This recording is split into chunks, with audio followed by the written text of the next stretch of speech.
जो तेरो नाम। तेरा मेरा तेरा मेरा। नमस्कार, जय जगन्नाथ। काली प्रभु श्री रामंकर जन्म तारीख विषय आम अल्प बहुत जानते। आज आलोचना करवा जे जितेबाला प्रभु श्रीराम पितांकर आदेश पाई वनवास गच्छन्ति, जिते माता सीता को विवाह कर संपर्क बयस और से डेट्स कौन थे से संपर्क देखा।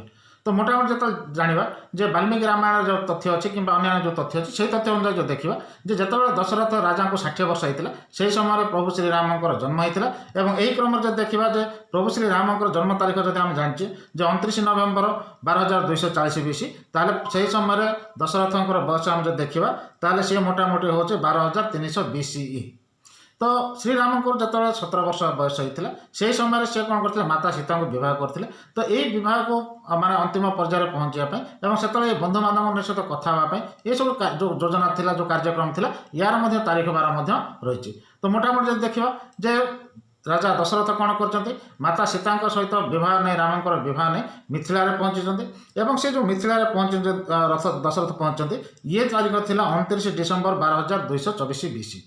एवं राजा दशरथ मिथिला पहुँचवा पर जनक राजा कौन करते ना तांको जो भाई थे भाई होती कुशध्वज को सी कौन करते आमंत्रित करते मेसेज पठे।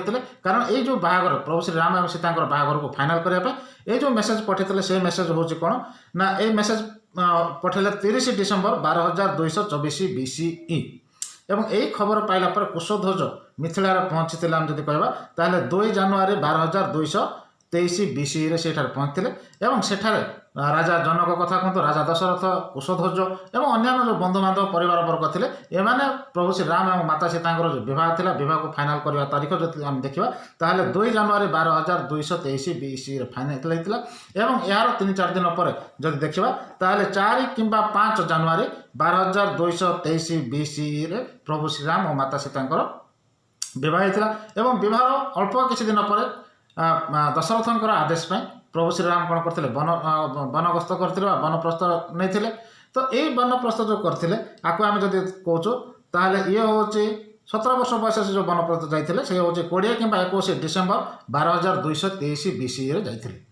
तो सब गुरुत्वपूर्ण कथा हूँ जे प्रभु श्रीराम जो जंगल को जाइए वनग्रस्त कर राजा दशरथ मर्माहत होती अत्यंत म्रियमाण होती श्रीराम को झुरी झुरी से कौन कर वनवास ठीक 6 दिन मध्य रात्र से प्राण त्याग कर जो प्राण त्याग करते दशरथ राजा करते तारीख जब कह 27 डिसेम्बर 1223 BCE सी कौन करते ना प्राण त्याग करते।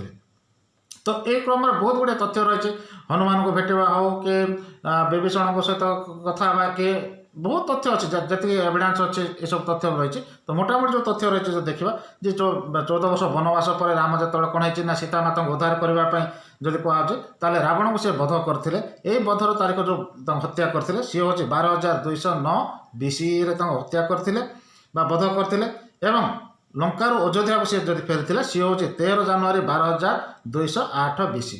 तो ये हूँ मोटामोटी प्रभु श्रीराम और माता सीता संपर्क तथ्य। ठीक अच्छे जो फेसबुक देखते धन्यवाद जो फेसबुक देखना आप यूट्यूब झटका बोली सब्सक्राइब करूँ अधिक तथ्य जानापी चेष्टा करूँ। नमस्कार, जय हिंद।